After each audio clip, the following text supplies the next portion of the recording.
I have a lot of friends in this room. Thank you. That's a very fancy-looking table. A lot of very powerful people sitting around that table. Thank you very much, everybody, and thank you, Sheriff Judd, a friend of mine for a long time, for those kind words and for your outstanding leadership of the major county sheriffs of America. That's an important group of words. You've done an incredible job. I also want to thank your Vice President, Sheriff Peter Katujian, as well as the leaders of the major cities, chiefs associations, and Houston Police Chief Art Acevedo. Where's Art? What a job you've done, Art. I'm proud of you. Thank you, Art, very much. Appreciate it. And Phoenix Chief Jerry Williams. Where's Jerry? Stand up, Jerry. Great job. Thank you, Jerry. We're grateful to be joined as well by Acting Attorney General Matt Whitaker. Matt? Fantastic, Matt. They all appreciate the job you've done, and so do I, Matt. Very much. Thank you very much. It's an honor to address so many amazing police chiefs and sheriffs and superintendents from our nation's largest cities and counties. Together, you represent hundreds of thousands of extraordinary law enforcement officials and personnel all across our nation. I've come to deliver a very important message from the American people to you. Thank you. That's their message.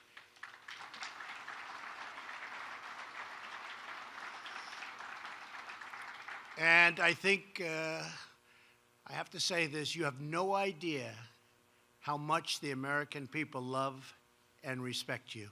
You don't hear it. You probably don't hear too much when you have to read it from the fake news, but they love you. They love you, and they respect you, and they really appreciate everything you do. So on behalf of the American people, I thank you all. And I want to thank you for what you do in defending our streets and keeping America safe. You and the officers have just done an incredible job, and you love what you do. You wouldn't trade it for anything. I know very few people in your profession that would want to do anything else. They love it, right? Look at them, they're all nodding, yes, yes. You wouldn't want to switch with me either. It's true, you love what you do. And if you don't love it, I used to talk about success all the time. If you don't love it, you can never do it well. You'll never be successful. And that's one of the reasons you do it so well. When I took office 2 years ago, one of my highest priorities was to reduce violent crime. In the 2 years before my inauguration, violent crime increased by 8% nationwide, and murders were up more than 20%.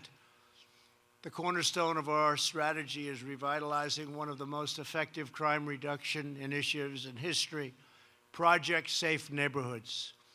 This program brings together law enforcement, community groups, and local leaders to get the most violent offenders in the most dangerous areas off our streets and put them behind bars as quickly and easily as possible.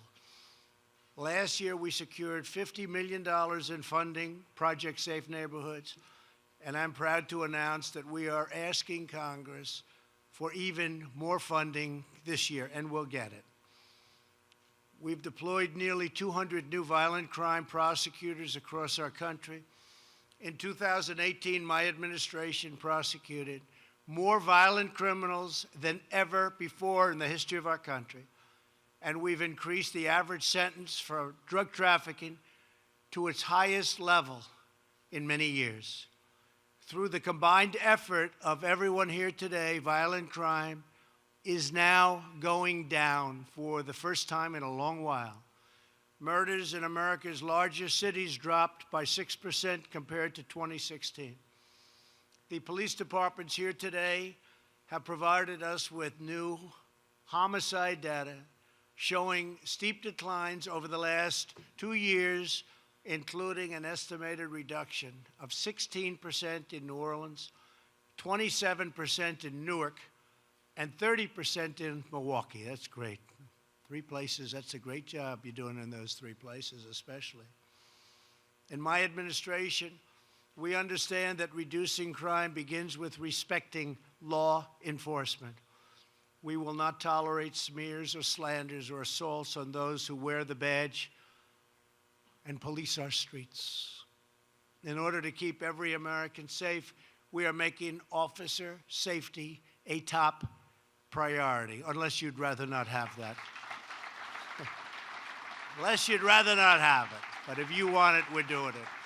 And I know you want it. In support of that goal, more than $600 million worth of surplus military equipment has been made available to law enforcement. This is equipment that was rotting, the best stuff, but rotting in warehouses that a past administration didn't want you to have.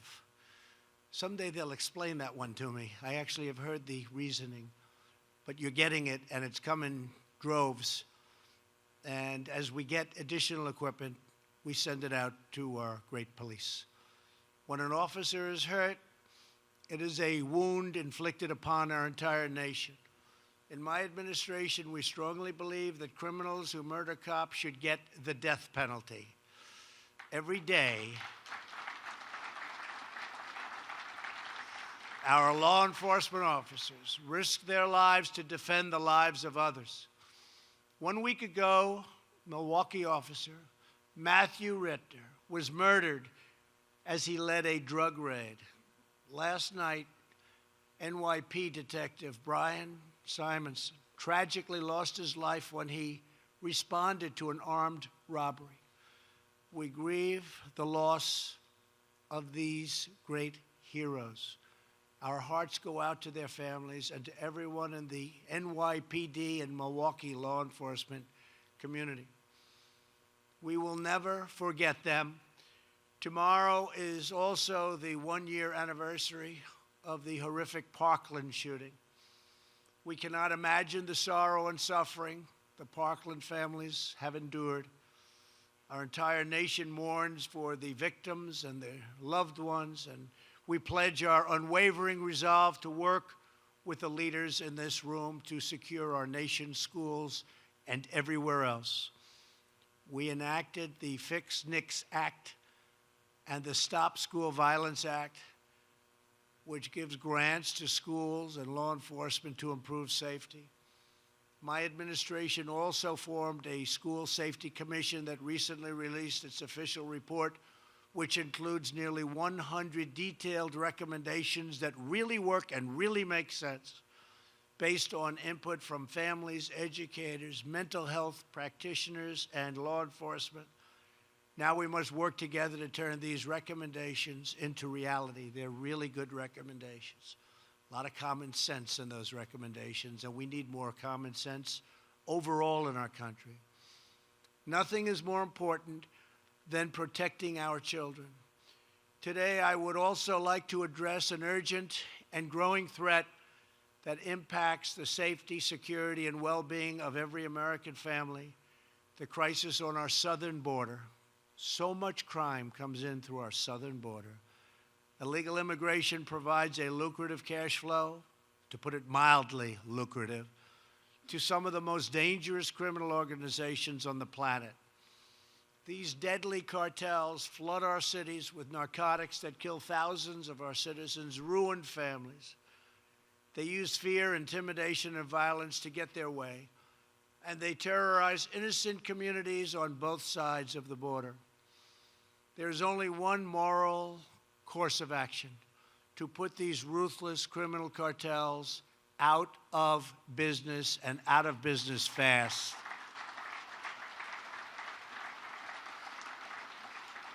Just 2 days ago, with the help of DEA, ICE, and the FBI, we have such incredible people, and you saw this. Federal prosecutors secured a conviction against the leader of the Sinaloa cartel, Joaquin Guzman, or El Chapo. He is now looking at a lifetime behind bars, and I have to say the prosecutors did an incredible job. Eastern District, incredible job. A lot of people did a great job with that. But to defeat these transnational gangs, we must fully and completely secure the border. That means more law enforcement, closing legal loopholes, ending catch and release, ending sanctuary cities, and finishing the border wall, which we will do, We're very far along, building a lot of it right now as we speak. As we review the new proposal from Congress, I can promise you this: I will never waver from my sacred duty to defend this nation and its people. We will get the job done. The wall is very, very on its way. It's happening as we speak. We're building as we speak in the most desperately needed areas. And it's a big wall. It's a strong wall. It's a wall that people aren't going through very easy. They're going to have to be in extremely good shape to get over this one. They would be able to climb Mount Everest a lot easier, I think. But it's happening. And we have other things happening, too. We're strengthening up the ports of entry. We're using tremendous technology, including drones, but tremendous technology. But it all hinges around the walls, because you don't have the walls, the technology is almost useless. It is the core responsibility of government to establish and enforce clear rules for entry and admission into our great country. These immigration laws exist to protect our families, our communities, and the security of our entire nation. When these laws are violated, innocent Americans, including millions of hard-working legal immigrants, are left to pay a very heavy price. When we surrender control of our nation's borders to coyotes and smugglers, heartache and suffering are the inevitable result. One of the most tragic consequences of our unsecured border is the terrible scourge of human trafficking and sex trafficking that so many of you folks help and work so hard to stop. But you know, with the internet, it's at the highest level they say it's ever been in the history of the world. It's not just United States. It's in the history of the world. The internet. So many good things happen with the internet, but bad things happen too.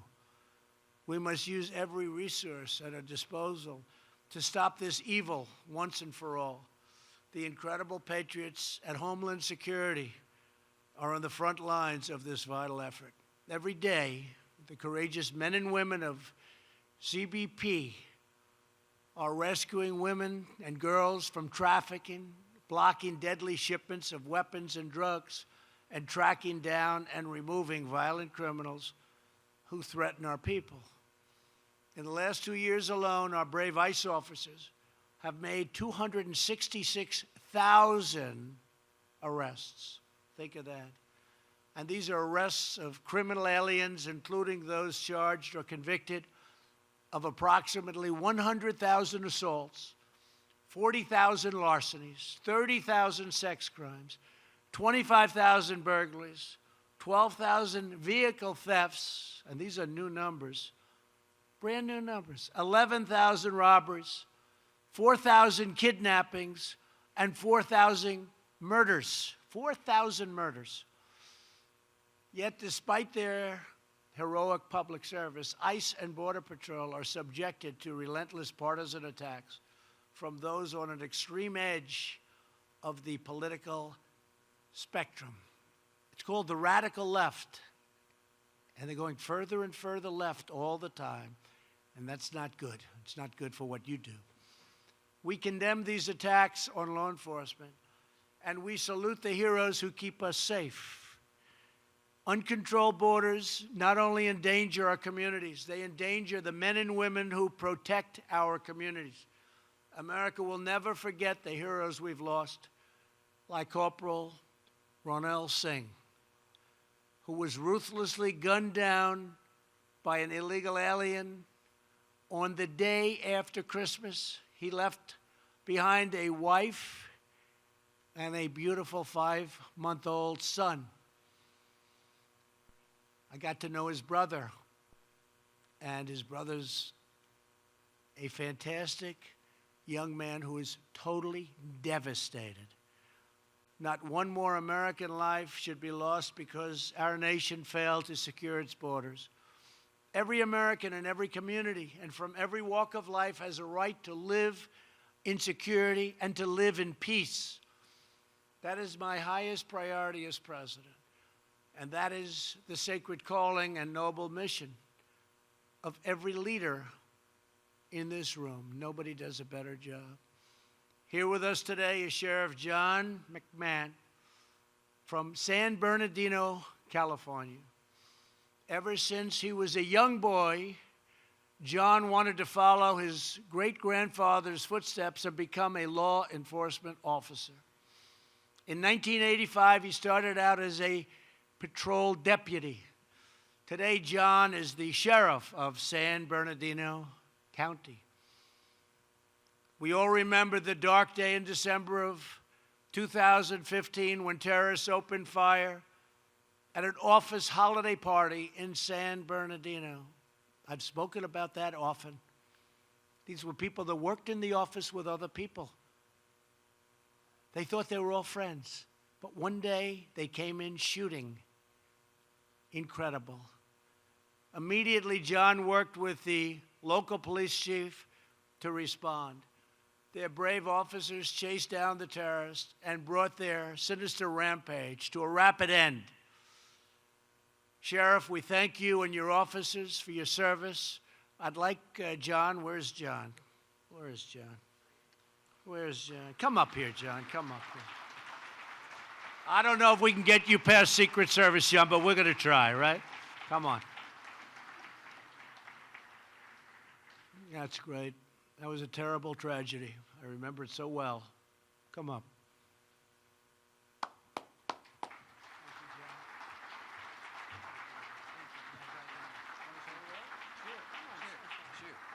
Sure. A little bit taller than I am. Thank you so much for your kind words, Mr. President. And I will tell you, your support for law enforcement is incredible. And we all in this room thank you for what you've done for us. The relationships we have with our federal law enforcement partners are absolutely incredible, better than they've been in my 34-year career. But I think the true heroes, and we have to remember this, are the men and women who we all get to work with each day that put on the uniform and go do the job of protecting and serving all of the communities we're responsible for. Thank you so much, Mr. President. Very much, John. Congratulations. I appreciate it. He did a good job. He didn't know he was going to do that. It's always dangerous to have somebody come up and speak. You never know. It can be very dangerous. Thank you very much, John. Great job. We're very proud of you. As first responders, our nation's police and law enforcement officers race to the scene in times of tragedy, including natural disasters, giving everything they have to protect the lives of others. And I've often heard, because I think it's an incredible statement, to protect the lives of people they don't know in many cases. They don't know these people. But they love these people and they want to protect their lives. It's pretty incredible. During Hurricane Harvey, the Houston Police Department led 6 consecutive days of 24-hour shifts to rescue thousands and thousands of stranded citizens, save their lives. Their officers formed a human chain to pull people out of the rushing floodwaters. They worked through long nights of pouring rain. You remember that one well. That was a big one. I don't believe we've ever had a hurricane that's dumped that much water on land. It went out, came back in, went out, came back in. Then a third time, came back in. It was terrible.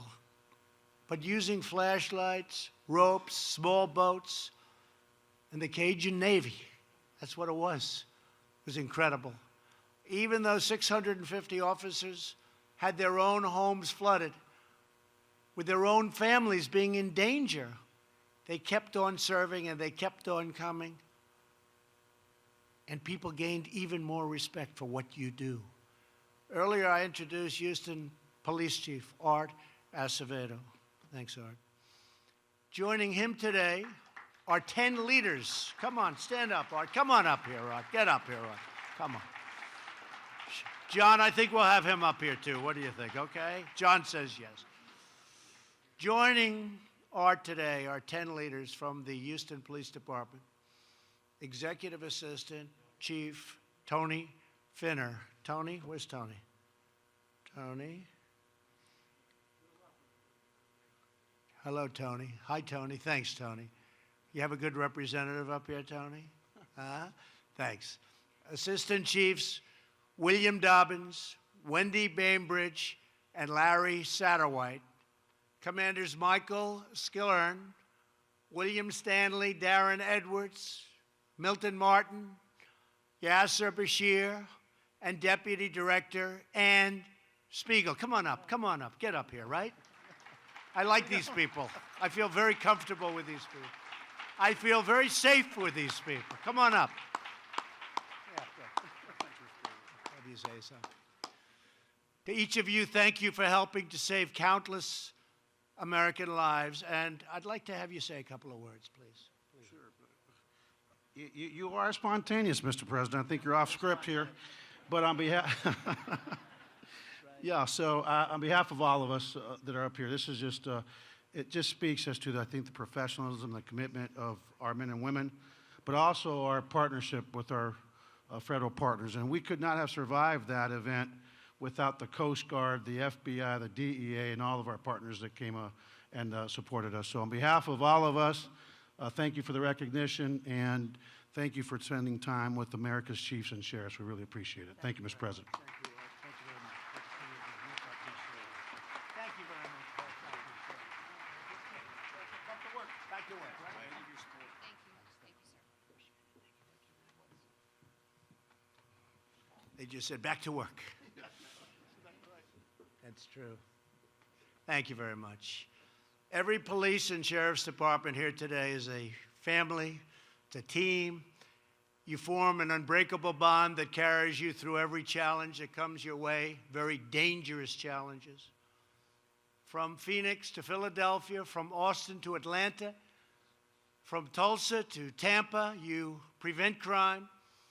You get violent offenders off of our streets, and you make sure the innocent are rescued from incredible danger. You train your deputies and officers to be the very best. You give them the support they need, and you inspire them to never give in, to never back down, to always stand proud as America's brave men and women in blue.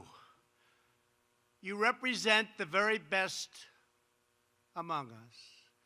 The Americans who get up in the morning, put on that great uniform, and walk out the door to protect and to serve. On dangerous street corners, in dimly lit squad cars, on difficult beats and demanding calls, you wear the badge, you defend the law, and you stand faithful, courageous, and so very strong. So to every police chief and sheriff here today, and to every officer and deputy across America, to all of law enforcement, we will never forget your service, and we will never, ever let you down. We will never let you down.